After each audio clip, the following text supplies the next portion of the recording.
Alright, this is going to be a commentary about the PvZ matchup. This is the matchup I probably understand the most. So I decided I should do it. I was trying to figure out a good game for it. I couldn't really get one. So this is the first Protoss I played on the Season 8 ladder. I have no idea how good this guy is, but that's not exactly the point of this. The point isn't to show what happens in this game, but more to explain the concepts and explain what you're looking for as a Protoss or as a Zerg player. I think it'll help people struggling in the matchup. I think the understanding of it is a big part of why people struggle. I think Protoss players struggle because they can't identify what attack is coming. They always see roaches, they always see lings, but they never know if it's the 200 max or not, so they never know if they can take their third or whatnot. And then the Zerg doesn't really know if the Protoss is taking a third or is all-inning, and so they don't know when to take their fourth, and then it's just a big snowball and you kind of just fall down. So the point of this game is just to try to point out what is going on here. So Stefano always does this 15 pool, so I kind of just copy him. But I've been thinking about moving it to 14. I don't know. A lot of people have been trying cannon shenanigans, and a 14 pool helps against the cannons a lot easier than a 15 pool. So when you come down here as a Zerg and they drop a pylon, you build your Overlord, because you know that you can't get your hatchery down. So you see this Overlord starts for me. Normally this Overlord, if he doesn't block, this Overlord doesn't start, and you build your hatchery and then the Overlord comes after. The Overlord's always at the 16 pop mark though. So yeah, that's just a little bit of a interesting thing. If you don't do that, you're gonna find you're either gonna get supply blocked or something or other. He leaves this probe in here. This is really non-standard. Most people will put it out somewhere. So I saw it, but then I don't know. I didn't know if he was doing something weird, like building cannons over here or something, so that he could drop a cannon here later. I don't know. It's really weird. But so I take this base. I feel pretty safe when this Overlord gets in and I see this Nexus that he's not going to be able to cannon this before my lings come out. So my lings come out and I build, and I'm going to kill this pylon and send this one ling over here just in case, you know, cannons or something are going up. But here we go. This is the first very weird thing that happens in this game. I don't know why he builds this gateway. Yeah, I mean, I understand. Normally it's a cyber core, but his gateway's not up, so he can't drop a cyber core. But because it's a gateway, it actually doesn't build fast enough, as you can see. And also, if you look at my money, I mean, he did slow this hatchery down a little bit, but because I wasn't playing ideally, this drone wasn't even moving yet anyway, so just for the way I was playing, he didn't really do anything. It was kind of just a waste of money. I would never ever recommend you blocking with a gateway, ever. So now this is the point that it starts to be people start playing blind. The Protoss is going to have his 2 gases in here. This Overlord is scouting these 2 gases, which is most of the information that a Zerg can get early on because of this wall. And then the Zerg is most likely going to drone as much as he can, while the Zerg is and the Zerg is also probably going to look around and try to find any probes on the map. This guy should not be sending this probe right through the middle of the map. I actually did not see this. It's really bad, but yeah. So the most important thing in this game, for the Zerg in the very early stages, is to connect creep between the second and the natural and the third base, because you know this is going to be the focal point, this base or this base. It depends whichever one the Protoss feels like, but that generally means this space right here between the 2 bases is the most important point. So you want creep there. You want creep here before 8:30. So it's pretty important to get this tumor down. You double gas at around 6 minutes. Mine was a little late this game, but 6 minutes is right around where you want to. And now,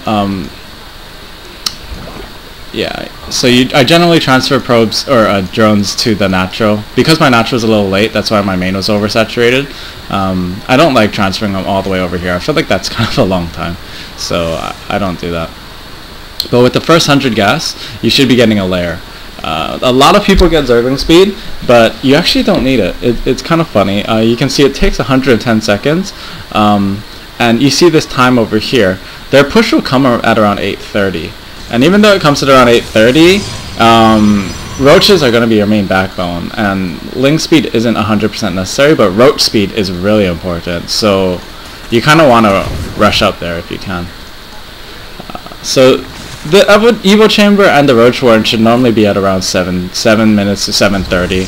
The reason I built these late is, number one, because this gateway block really confounded me. I think it really slowed him down. You really don't want to waste minerals early on in the game, especially when it didn't slow me down at all, in my opinion. That was my read on this game. So he basically lost over 150 minerals for nothing. So I delayed it by 15 seconds, and then at the same time,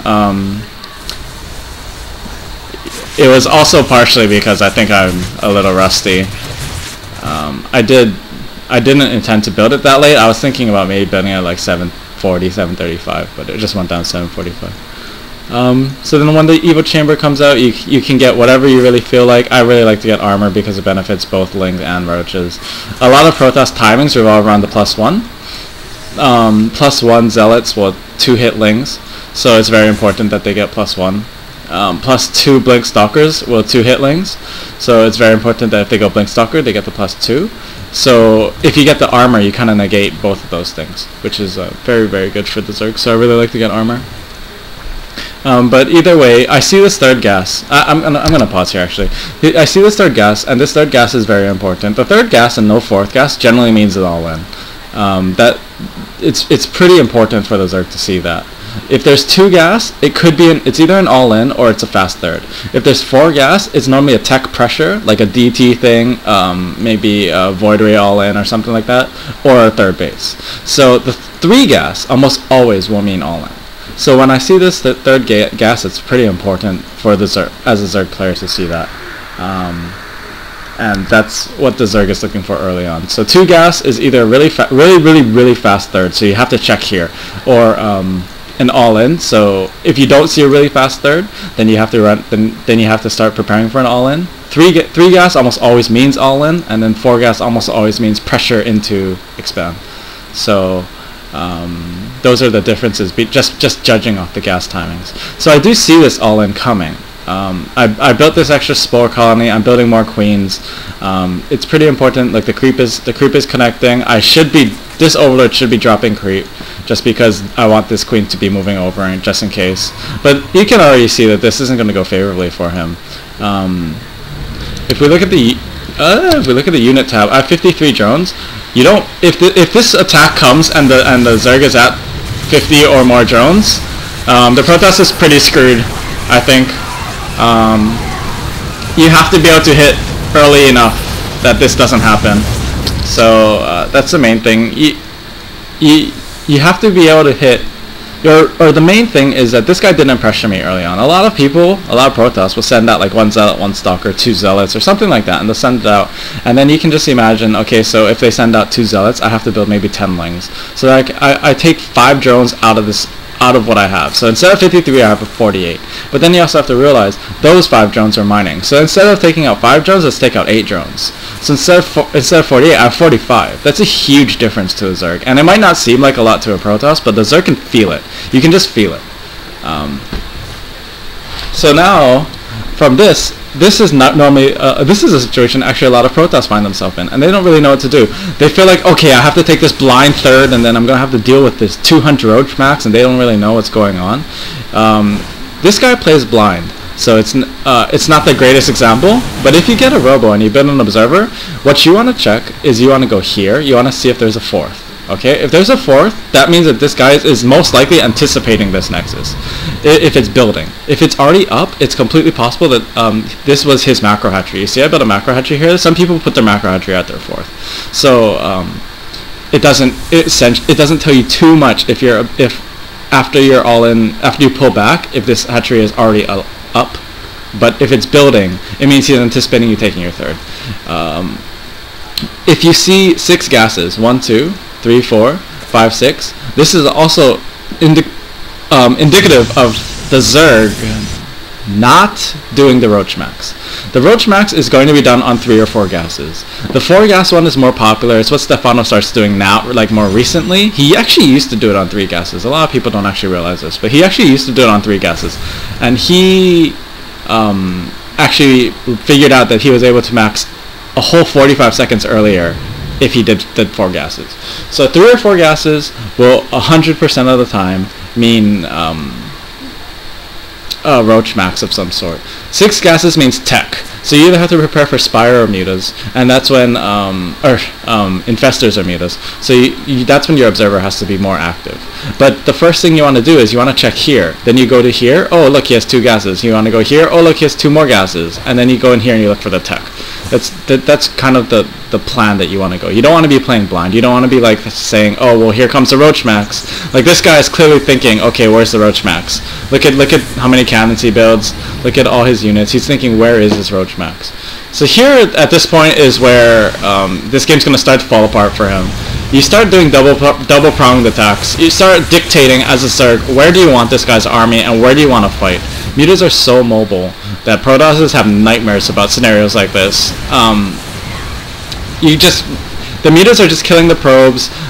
This army is even killing probes, killing buildings.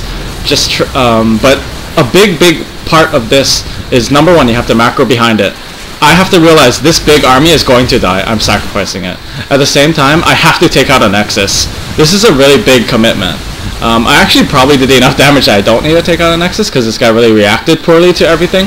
But a Nexus should normally die in this situation. You have to pick a Nexus and you just have to kill it. So I'm good at not letting my macro slip, which is actually really good. I normally do that, but yeah, this is a good situation for me.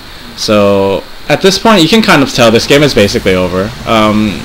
He really can't come back from this current situation. If we look at workers killed, you can see he lost 29 workers.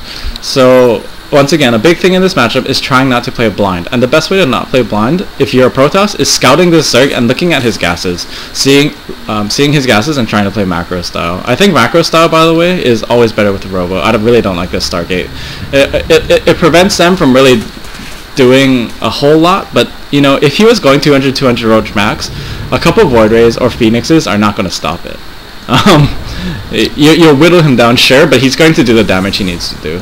So I really don't recommend going air if you are planning to do like okay. I guess I have to clarify. Air is really good for pressure, but because of the Queen buff, it's really hard for any Protoss to do extremely good pressure, extremely strong pressure with air. So I think air is kind of being phased out, and I like Robo better. I like Immortals to stop roaches. I like Colossus like early on. 4-gate pressure is really good. Things of that nature. So at the end of the day, the Zerg is scouting first off this gas early on. You're looking around the 7-8 minute mark, and you're looking, or 7 minute mark maybe, and this is the gases that you're looking for. And then the Protoss is looking for the Zerg gases actually. Also, just realize, hey, when